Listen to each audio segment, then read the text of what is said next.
2025 में कांग्रेस लगातार हर मुद्दे पर सड़कों पर नजर आई। 2026 की शुरुआत हो चुकी है। हमारे साथ में पीसीसी अध्यक्ष गोविंद सिंह डोटासरा जी हैं। सर, पहले तो सबसे पहले नए साल की आपको हार्दिक हाँ, नए साल की पूरे प्रदेशवासियों को, आप सबको बहुत बहुत बधाई और हार्दिक शुभकामनाएं। और मैं ईश्वर से प्रार्थना करता हूं कि सबको खुश रखे। हम सब मिलकर के इस प्रदेश की प्रगति में और पीड़ित मानव की जो है वो पीड़ा हरने में हम सब लोग अपनी शक्ति लगाएं, यही मैं कामना करता हूँ। 2 साल के अंदर इस सरकार ने केवल भय, भ्रष्टाचार और भूख का वातावरण निर्मित किया है, और जो अच्छी योजनाएं थी, जनहितकारी कल्याणकारी योजनाएं, चाहे स्वास्थ्य की हो, शिक्षा की हो, पेंशन की हो, किसान के लिए मदद करने की, उन सबको खत्म करने का काम किया है। अब कम से कम मुख्यमंत्री जी को नए साल में एक संकल्प लेना चाहिए कि मैं झूठ नहीं बोलूँगा। ये नहीं लें तो कम से कम ये तो कहें कि 50% ही बोलूँगा। और ये भी संकल्प लेना चाहिए कि 2 साल बाद में भी कांग्रेस को गाली देने के बजाय अपना विजन बताएं कि हमने ये कर दिया और हम ये करने जा रहे हैं। केवल ये जुमला फेंकने से कि हमारा तो संकल्प पत्र पूरा हो गया, तो इसका मतलब आपका संकल्प पत्र ही फर्जी था। जो 2 साल में आपने पूरा कर दिया, तो अब 3 साल में क्या करो? 2 साल में तो केवल आपने मोदी जी का गुणगान किया है, इसके अलावा कुछ नहीं किया है। और जो दिल्ली से पर्ची आई उसके हिसाब से गुजराती लॉबी को ठेके दिए हैं और उसमें जम के भ्रष्टाचार किया है। हमारी कौड़ियों के भाव जमीन को आपने लुटाने का काम किया है। इसके अलावा आपने यहाँ पर न तो कोई उद्योग लेकर के आए, न बेरोजगारों को नई नौकरियों का तोहफा आप दे करके आए, न कोई सुशासन कायम कर पाए। अपराध बेलगाम है अपराधी। और जिस तरीके से आप देखिए कि रोजाना आए दिन जो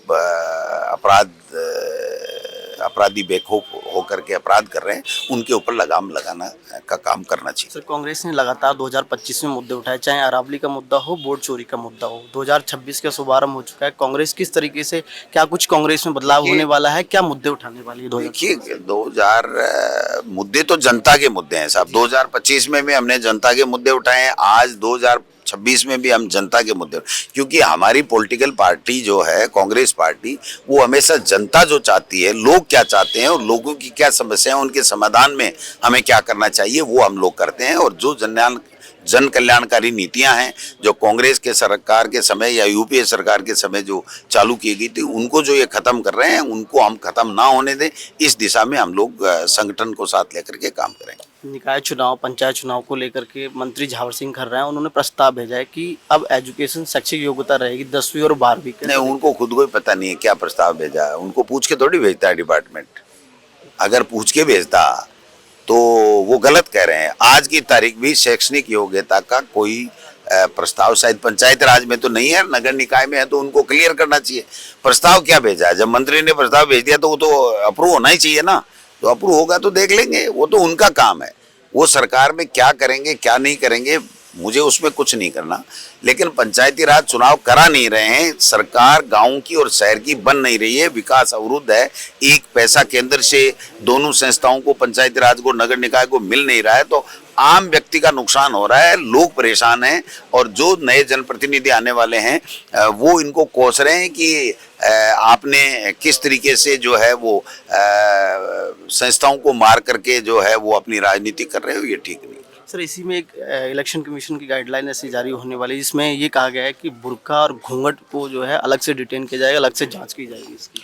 अब देखिए, चुनाव आयोग की कोई भी गाइडलाइन आएगी तो हम सब फॉलो करेंगे। लेकिन ये जो बीजेपी के लोग हैं, ये हर बात में जो है वो हिंदू मुस्लिम करके अपने वोटों की फसल काटना चाहते हैं। अब ये नहीं होने वाला, हम सब समझ गए।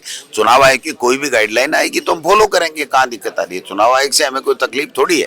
जो चोरी कर रहे हैं, जो बीजेपी की मदद कर रहे हैं, उनसे हमें तकलीफ है और उसका मुकाबला करेंगे। विधानसभा सत्र शुरू होने वाला है सर, क्या कुछ मुद्दे रहेंगे? देखिए, मुद्दे तो वही जनता के मुद्दे हैं जो जनता ने 2025 में जो परेशानियां उनको हुई है। अब 2026 में भी जो जन कल्याणकारी नीतियां ये खत्म कर रहे हैं, चाहे वो यूपीए सरकार की राइट टू वर्क की बात हो, चाहे यहाँ पर शिक्षा, चिकित्सा, स्वास्थ्य सब में, या इसमें जन स्वास्थ्य विभाग में, पीएचडी में जो समस्याएं हैं जनता की, लोग परेशान हो रहे हैं, उनको लेकर के उठाएंगे। और जो भय भ्रष्टाचार का जो वातावरण इन्होंने बना रखा है उसको एक्सपोज करेंगे और जनता के सामने लाएंगे। कांग्रेस की बड़ी एक योजना थी मनरेगा, जिसका अब नाम चेंज कर दिया गया, उसका नाम नहीं, एक कानून खत्म कर दिया मेरे भाई। मुझे ऐतराज है इस बात से, नाम चेंज करने वाली बात से। केवल नाम नहीं किया, राइट टू वर्क अब नहीं है। अब केंद्र सरकार की मर्जी आएगी, वहां बजट का अलॉटमेंट होगा और कोई व्यक्ति जाकर के फार्म भर के नहीं कह सकता मुझे काम दो नहीं तो आपको बेरोजगारी भत्ता दो, वो ये नहीं होगा। अब पहले खुद तय करता था मुझे काम चाहिए और अब केंद्र सरकार तय करेगी किसके यहाँ बजट देना है, और वो भी 40% राज्य सरकार जब पहले एफिडेविट देकर के पीडी खाते में डालेगी पैसा तब वो देंगे, और वो न नोमन तेल होगा न राधा नाचेगी, न इनके पास 40% देने के लिए पैसा होगा न कि 5,000 करोड़ रुपए आज भी हमारा मनरेगा में लोगों का बकाया पड़ा है, ग्राम पंचायतों के लोगों का, जनप्रतिनिधियों का, वो तो नहीं दे पा रहे। 3,000 करोड़ रुपए हमारा जो है पंचायती राज की जो मिलनी चाहिए थी किस्त, वो केंद्र ने रोक दी है। तो 8,000 करोड़ रुपए तो यही हो गए साहब, ये क्या करेंगे, ये तो भाषण दे रहे थोते, कोई लेना देना नहीं है इस बात में। 60-40 का रेशियो क्या राज्य सरकारों पर भार मैं कह रहा हूँ राज्य सरकार 1.25 लाख करोड़ के बोझ तले दबी हुई है, तनख्वाह नहीं दे पा रही है, एक नई कोई डेवलपमेंट का काम नहीं कर पा रही है, तो ये कहाँ से दे देंगे।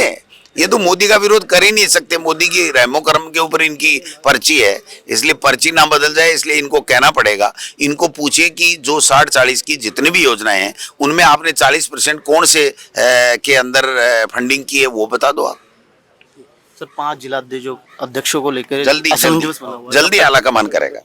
बहुत बहुत शुक्रिया। हमारे साथ में पीसीसी अध्यक्ष गोविंद सिंह डोटासरा, जिन्होंने तमाम मुद्दों पर बातचीत करी, चाहे वो कांग्रेस के आने वाले संगठन में मजबूती को लेकर हो, चाहे आने वाले विधानसभा सत्र शुरू होने वाला है उसमें मुद्दे उठाने को लेकर हो, कि तमाम मुद्दों पर बातचीत होगी, तमाम मुद्दे उठाए जाएंगे, चाहे वो जनता के हित के कोई सा भी मुद्दा हो। जिस तरीके से कांग्रेस लगातार 2025 में सड़कों पर आई, उन्होंने तमाम मुद्दे उठाए, चाहे अरावली का मुद्दा हो, चाहे वोट चोरी का मुद्दा हो।